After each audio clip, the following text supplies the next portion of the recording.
up, dudes? What's going on, everybody?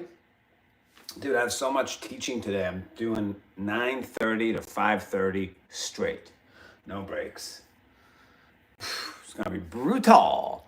I have a theory. You judge it, please. I kind of feel like the more of an improviser somebody becomes in music, the less of a composer he becomes, and vice versa, since these two things are contrary. No, you're wrong.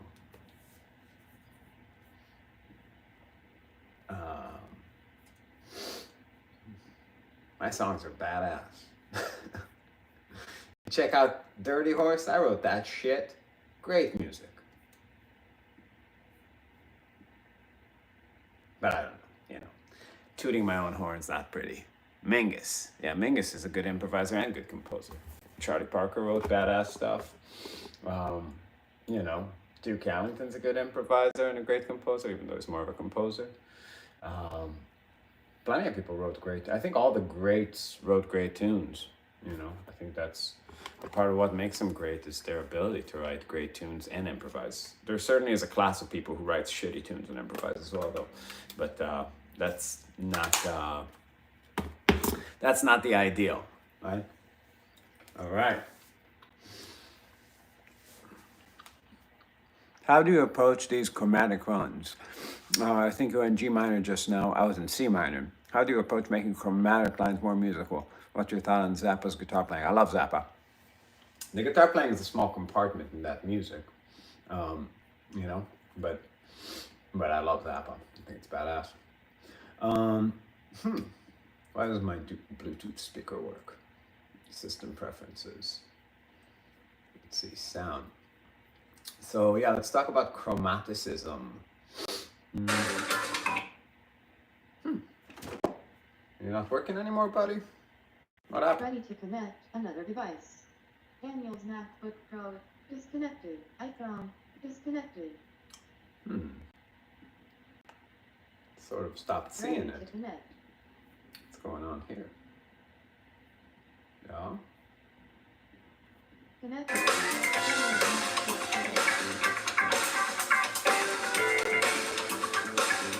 I know this high-tech stuff.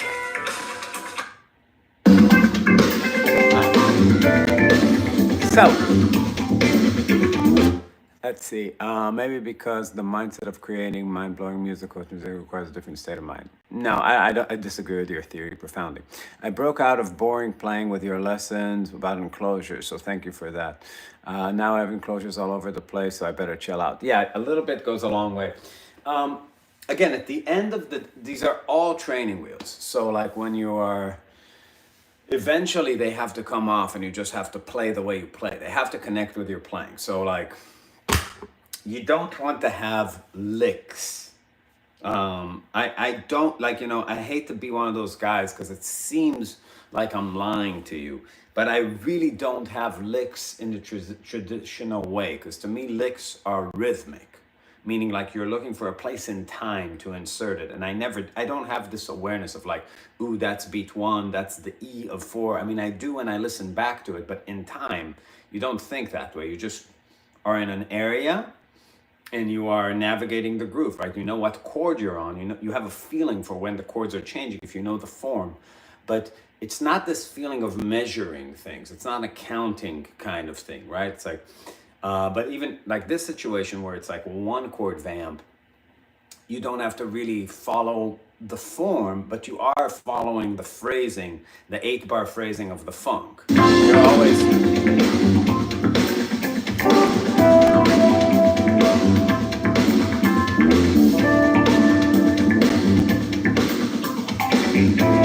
And that's sort of like 1, 2, 3, 4, boom, new 8-bar. It's like you kind of have this awareness of 8-bar phrases because that's how these funk vamps are built.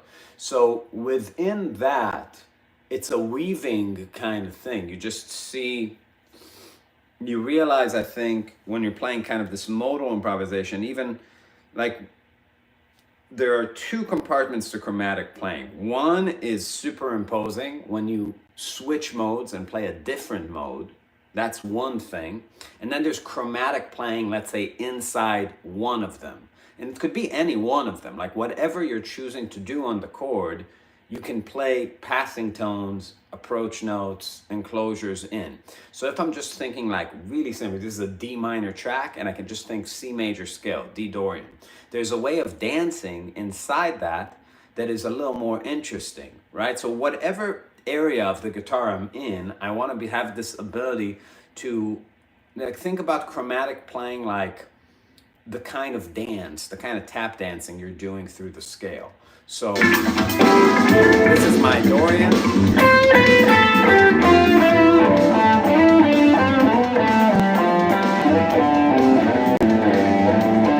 Chromatics.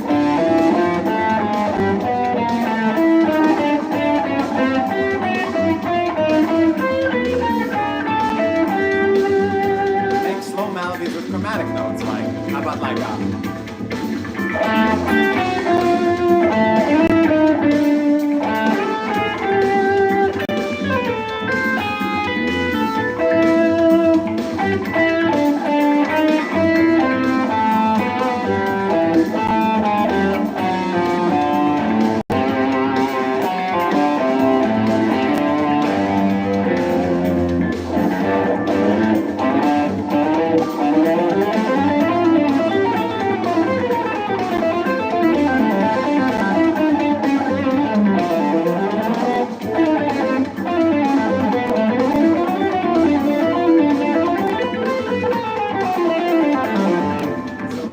I'm seeing Dorian and I'm decorating the inside of it with like whatever is there. But I can see something slightly different and do the same thing with, and that's really the goal. So like, let's say I'm seeing D melodic minor now, right? Which also kind of fits this sound. Right?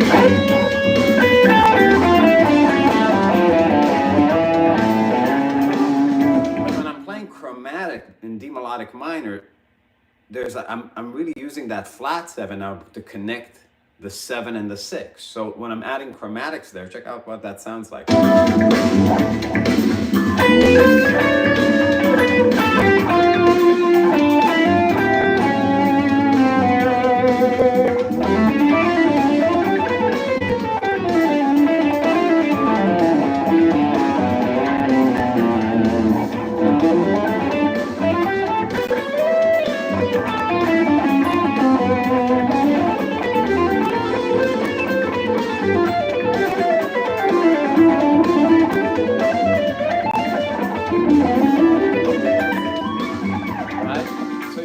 Really hear that melodic minor sound, but it's decorated in the same way.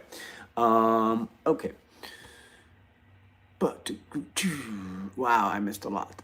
What helps you to play all the right notes? What specific concept? Well, you got to learn. It's integrating two things. You got to learn the thing you're on is the most important. So if you're playing on a D minor track, you need to have total awareness of D minor on the guitar. People learn, let's say, D Dorian as their first thing, but then they have no place to land it. So I want to see D minor all over the guitar. I use minor caged. Then inside each one of them, I want to fill in the Dorian sound. Right?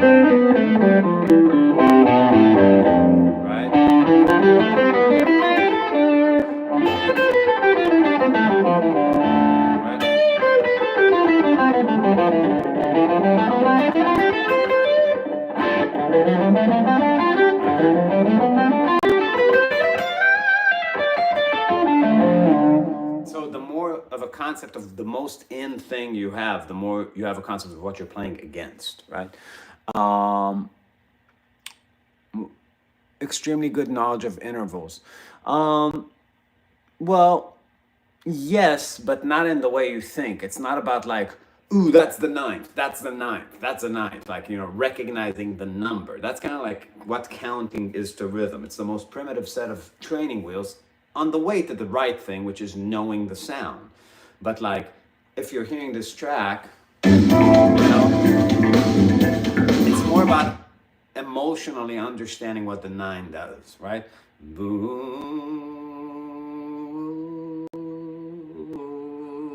like do, Re, do, re, mi, do, re. Just hearing that interval against that groove and like making some sort of emotional connection to what there's a melancholy in the 9 on a minor chord, right?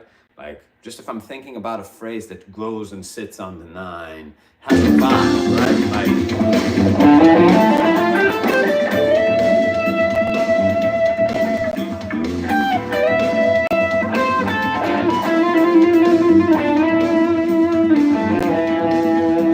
in every octave, right? You got to make a relationship with each one of these notes. So it's intervals, but it's the impact of the specific interval in the specific situation. That's what you want to. And it's not something you memorize. It's something that, like, after you use them enough, there are only 12 notes. So there are 12 impacts per tonality that could happen, right? So if you just go one by one and sort of just check them out, check 12 things out on this sound, like, in one octave, it would take you 2 minutes. But you got to pay attention to what it actually sounds like, if that makes sense. I do want to thank you so much for the. Oh, thank you. You're welcome. I do it to help. So good. Yeah. Are you bringing these approach notes in chromatics always into scale tones or more specifically chord tones? I'd say I do both, but when I'm doing a one chord thing, most of the thinking is scalular. Chord changes and solo.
Best way to practice scales is to scream out the note names. Scream out the note names as you practice slow. Use quarter notes and do it. And the purpose of that actually isn't ear training, it's focus. The problem is that a lot of this kind of practice is extremely boring.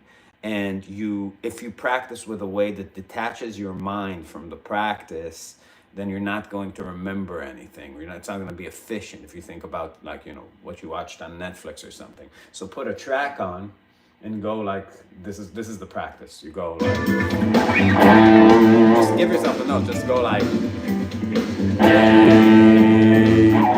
B, C,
if you would you agree that any guitarist must has mastered only a few specific scales due to personal preferences?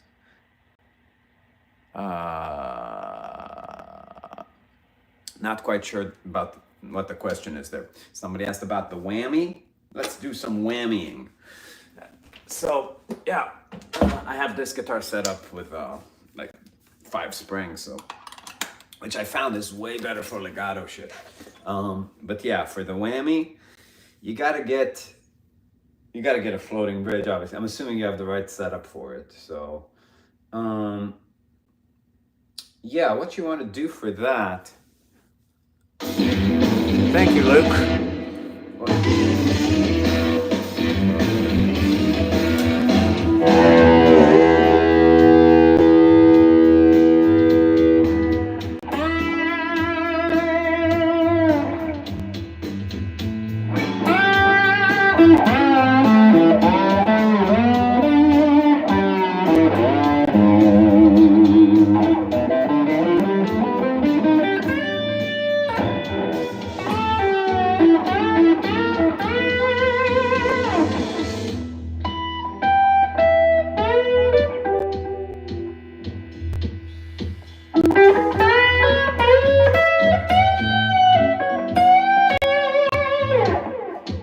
Great tip for this kind of playing is playing half of what you imagine, which is easy to say, hard to do. And it's, you know, when you're playing like on a blues kind of thing, I'm better at doing that when I'm not home, honestly. Like when I'm here, I just want to shred and play all the time. But if you want to practice, I would say leaving space and doing that kind of thing. Hello, Joshua. Here's how you practice it. Like play half. Meaning like you know what it feels like to have the urge to start playing something. So I'll bring back like just like maybe like a slower kind of, or yeah, this one's fine. Like just an A minor shuffle thing. So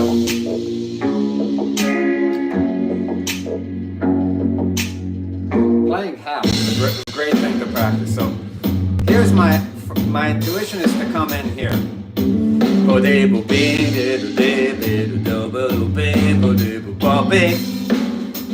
then here, but I'm not gonna do it.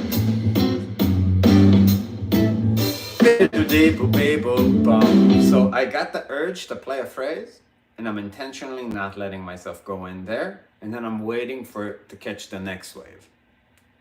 So here's that idea in practice.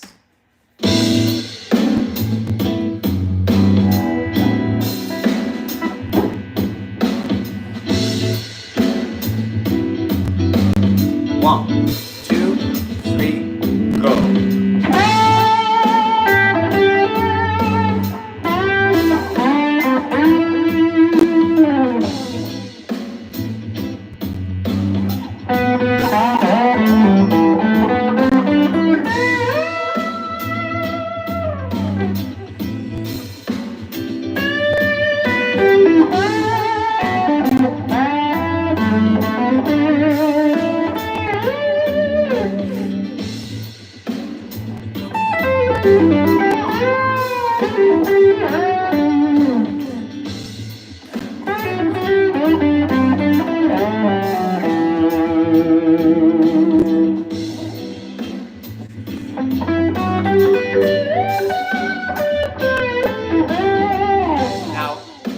That's kind of like the basic, but it sounds it's a little bit chaotic when you do it that way. The trick is to hear things in the music and let them fill up the space. So like in my mind, I'm trying to sort of exit my own, like, you know, it's climbing out of your own asshole. That's really the thing. So it's like, you're trying to make that stuff now answered by the track. So you focus on something, let's say in the drums or the rhythm guitars, you listen to the backing and you let that take over. So now I'm gonna start focusing.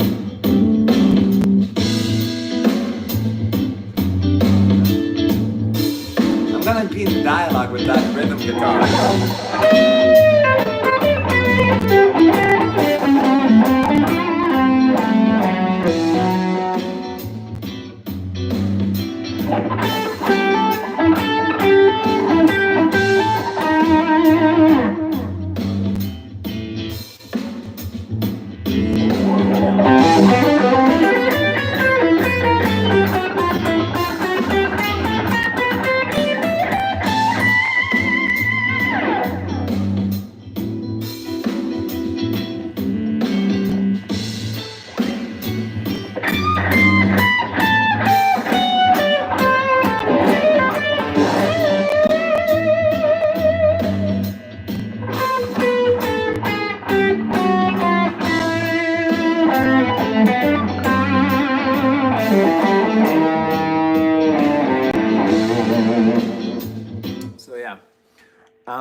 this is great stuff. Love the psychology of music bit. Thanks so much. You're welcome.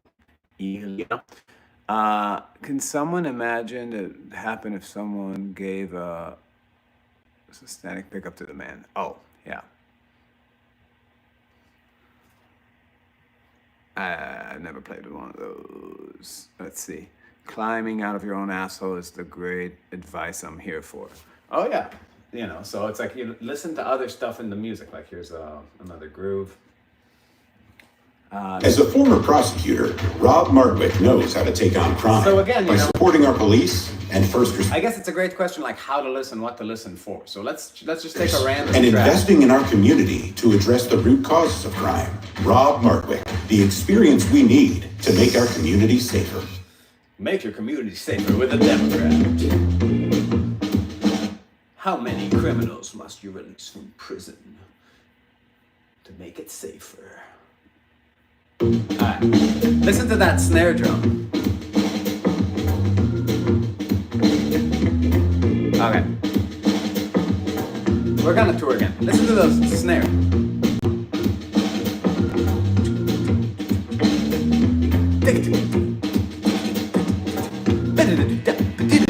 Right, I'm gonna B flat.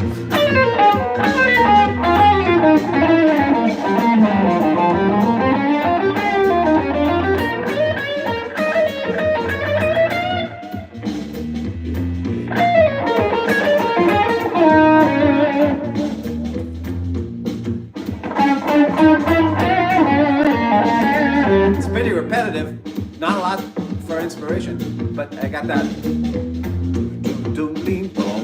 to play with. Maybe I'll play question and answer with that for a little bit. Or call and response, I mean.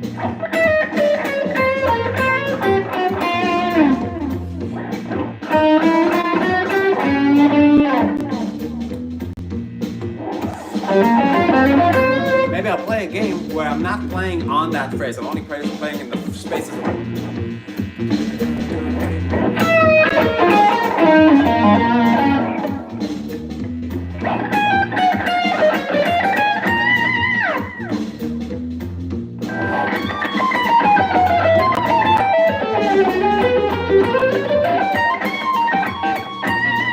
So now I covered it one time and let it go.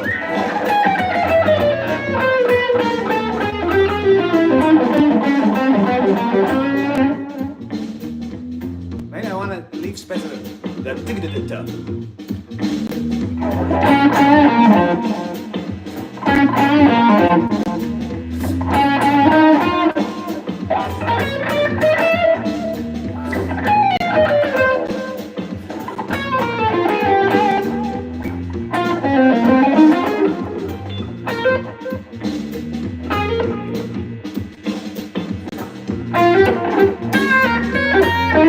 So it's like whatever I'm trying to listen for, I can make you listen for, and that's the idea, right?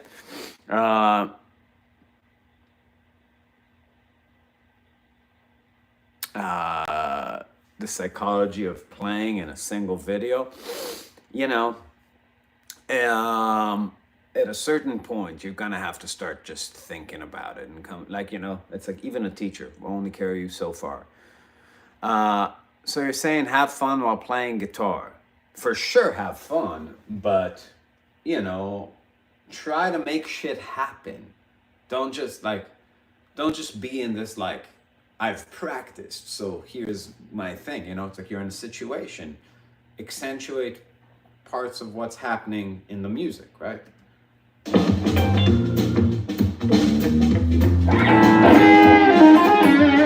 But be playful.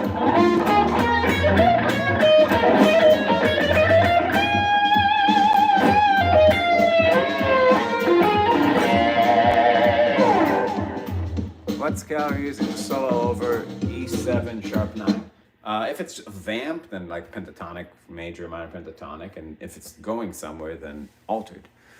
Marvin and presidential candidates both ignoring Nebraska 2nd District. Yeah, well, you know, you guys, nobody really cares. What are you guys gonna do, grow some more corn? All right, I gotta go teach.